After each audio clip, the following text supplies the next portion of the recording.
राधे राधे, जय श्री कृष्णा। मैं सीमा सिंह आप सभी धर्म प्रेमियों को सादर प्रणाम करती हूँ। आज मैं आपको सूरज भगवान की एक प्राचीन कहानी सुनाने जा रही हूँ। एक गांव में एक माँ बेटी रहती थी। दोनों ही सूरज भगवान का व्रत रखती थी। एक बार की बात है, सूरज जी के व्रत के लिए माँ पानी भरने के लिए कुएं पर चली गई। उसने अपनी बेटी से कहा कि बेटी, मैंने 2 रोट बनाए हैं। एक बड़ा रोट मैंने अपने लिए, एक छोटा रोट बेटी मैंने तुम्हारे लिए बनाया है। आज रविवार है और हम दोनों का व्रत है। तुम खाने को झूठा मत करना और खाने का ध्यान रखना। सूर्य भगवान के व्रत में अगर कोई व्रत करता है तो एक ही रोट खाता है और वह रोट भी बिना नमक का खाते हैं, अर्थात अलूना भोजन करते हैं। रोटी के साथ में दही या खीर लेते हैं, लेकिन अगर सब्जी ली जाती है तो वह सब्जी भी अलूनी होनी चाहिए। सूर्य भगवान के व्रत में अलूना भोजन किया जाता है। माँ अपनी बेटी को अच्छे से समझाकर कुएं पर पानी भरने के लिए चली गई। सूर्य भगवान ने सोचा कि आज इनकी परीक्षा लेनी चाहिए। सूर्य भगवान एक साधु का वेश बनाकर उनके घर में भिक्षा मांगने के लिए आए। उस समय माँ कुएं पर पानी भरने के लिए गई हुई थी। साधु ने दरवाजे पर आकर कहा, भिक्षाम देही, भिक्षाम देही। लड़की मनी मन सोचने लगी कि हमारे घर साधु भिक्षा मांगने आया है, लेकिन माँ ने कहा था कि भोजन को झूठा मत करना। तब वह रसोई में गई। उसने देखा तो वहां 2 रोट पड़े हुए थे। एक रोट बड़ा और एक छोटा था। तब बेटी मन ही मन सोचने लगी कि अगर मैं अपनी माँ का रोट दूंगी तो माँ नाराज हो जाएगी। इसलिए बेटी ने अपने छोटे रोट में से आधा टुकड़ा तोड़कर साधु को दे दिया। थोड़ी देर बाद माँ कुएं से पानी लेकर आई। जब उसने छोटे रोट को टूटा हुआ देखा तो उसने अपनी बेटी से नाराज होकर कहा कि मैंने तुझे कहा था कि रोट को झूठा मत करना। अब मैं सूर्य भगवान को क्या भोग लगाऊंगी।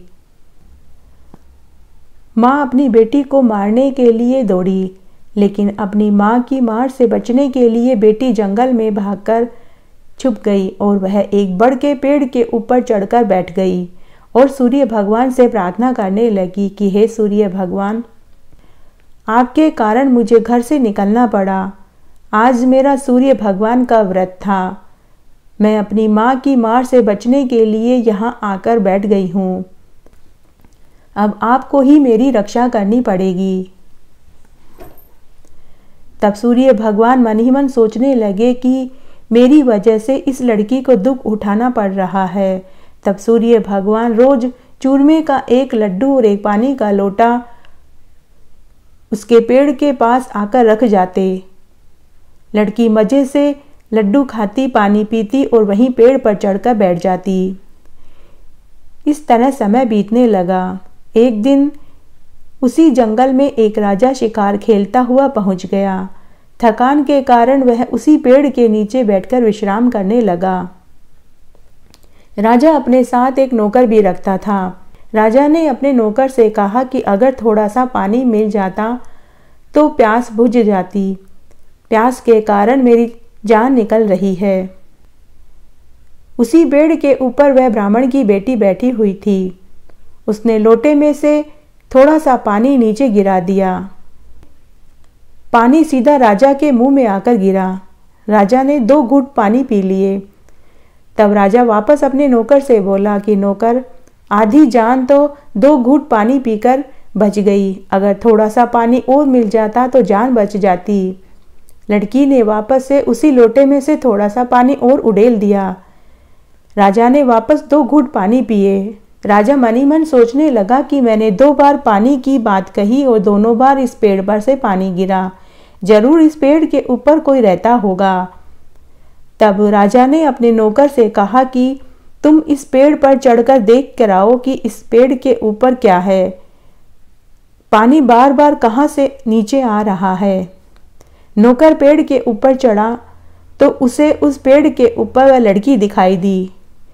लड़की ने नौकर से कहा कि अरे भाई, तू लड्डू खा ले, पानी पी ले, लेकिन नीचे जाकर राजा से मत कहना, क्योंकि राजा पता नहीं मेरे साथ कैसा व्यवहार करे। नौकर भूख और प्यास से बेहाल था। उसने झट से लड्डू खाया, पानी पिया और नीचे उतर कर आया और उसने कहा कि महाराज, ऊपर तो कोई नहीं है। राजा ने अपने नौकर से कहा, अरे तू जब ऊपर पेड़ पर चढ़ा था तो तू प्यास और भूख से कुम्हलाया सा था, परंतु तू पेड़ के ऊपर से नीचे आया तो तरोताजा दिखाई दे रहा है। लगता है तू मुझसे कुछ छिपा रहा है। राजा ने कहा, मैं खुद ऊपर पेड़ पर चढ़कर देखकर आता हूँ। थोड़ी देर बाद राजा खुद ऊपर पेड़ पर चढ़ा। पेड़ पर उसे वही सुंदर लड़की दिखाई दी। राजा ने उसे नीचे उतारा और उससे राजा ने शादी कर ली। साल भर बाद राजा को एक बहुत सुंदर पुत्र पैदा हुआ। दो रानी जिठानियां रानी से चिढ़ने लगी। एक तो वह रानी बहुत सुंदर थी, दूसरा उसे एक सुंदर पुत्र भी पैदा हुआ था। अब तो राजमहल में सभी उसी के गाने लगे थे। एक बार की बात है, वापस से रविवार को जब सूरज भगवान का व्रत आया तो उस रानी ने वापस सूर्य भगवान का व्रत रखा और उसने अपने व्रत में एक रोट बनाया। जब दो रानी जिठानियों ने देखा कि रानी ने एक बहुत मोटा रोट बनाया है, तो दो रानी जिठानियों ने राजा से शिकायत करी कि आप कैसी स्त्री को ब्याह कर लाए हैं, यह तो खाने में मोटे मोटे रोट बनाती है। अगर ये ऐसा रोट खाएगी तो आपके बच्चे का पेट दुखेगा। जब दो रानी जिठानियां राजा से रानी की शिकायत लगा रही थी तो रानी ने वह बात सुन ली। रानी ने उसी समय उस रोट को एक कटोरे के नीचे छिपा दिया और मनी मन सूर्य भगवान से अपनी रक्षा की गुहार लगाने लगी। राजा रानी के पास आया और उसने पूछा कि बताओ, वह मोटा रोट कहाँ है जिसने तुम्हें अपने लिए बनाया है? अगर तुम ऐसा रोट खाओगी तो मेरे बच्चे का पेट दुखेगा। बताओ वह रोट कहाँ है?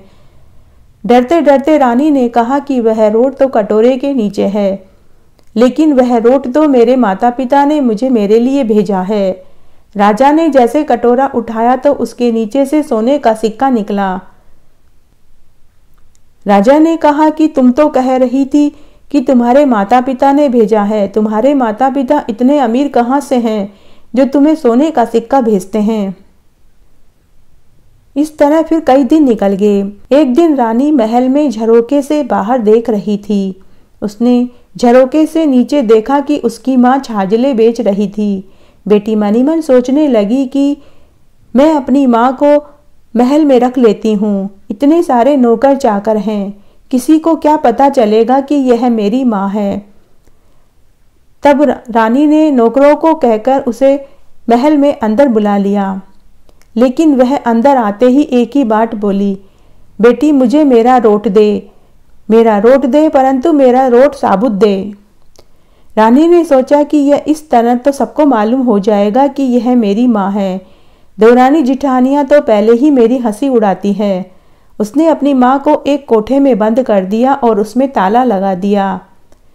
शाम को जब राजा शिकार खेल के महल में आया तो दो रानी जिठानियों ने राजा से फिर से शिकायत लगा दी कि राजा जी, रानी लाए हो या डाकण भूतनी लाए हो? आज एक औरत को इसने महल में रखा है और इसने उसको एक कोठे में बंद कर दिया है। जब दो रानी जिठानियां राजा से रानी की शिकायत लगा रही थी तो रानी ने वापस सुन लिया। रानी ने मनी मन सूर्य भगवान से प्रार्थना करी कि हे भगवान, इस विपत्ति से तो अब आप ही मुझे बचाइए। राजा वापस रानी के पास आए और कोठे की चाबी मांगी। रानी ने डरते डरते वापस से कोठे की चाबी दे दी। जैसे ही राजा ने कोठा खोला तो रानी की मां सोने की मूर्ति में बदल गई। राजा ने रानी से पूछा कि यह सोने की मूर्ति कहाँ से आई? रानी ने कहा कि मेरे पीहर से आई है। राजा ने कहा कि तेरा पीहर तो बहुत ही अमीर है, कभी तुझे सोने के सिक्के भेजता है तो कभी सोने की मूर्ति भेजता है। तेरे पीहर वालों ने तो मुझे कभी नहीं बुलाया। मुझे भी तुम्हारे पीहर चलना है, मुझे भी मेरा ससुराल देखना है। रानी फिर से डर गई और सूर्य भगवान से प्रार्थना करने लगी कि हे सूर्य भगवान, अब तो आप ही मेरी रक्षा कीजिए। तभी वहां आकाशवाणी हुई। सूर्य भगवान ने रानी से कहा कि बहन, मैं केवल 1.25 पहर का ससुराल तुम्हें दिखा सकता हूँ। इसके बाद मुझे मेरी नगरी में उजाला करने के लिए जाना होगा। तुम 1.25 पहर के लिए अपने पति को लेकर आ जाना। तब सूर्य भगवान ने जंगल में एक माया नगरी बसा दी। रानी राजा को लेकर उसी माया नगरी में चली गई। सूर्य भगवान ने अपनी माया से नौकर, चाकर, महल, झरोके, भाई, भतीजे सब बना दिए। रानी और राजा की वहां खूब आव भगत हुई। उन्हें वहां दाल बाटी और चूरमे की रसोई बनाकर खिलाई गई। तरह तरह के पकवान खिलाए गए। पीने के लिए तरह तरह के पेय पदार्थ दिए गए।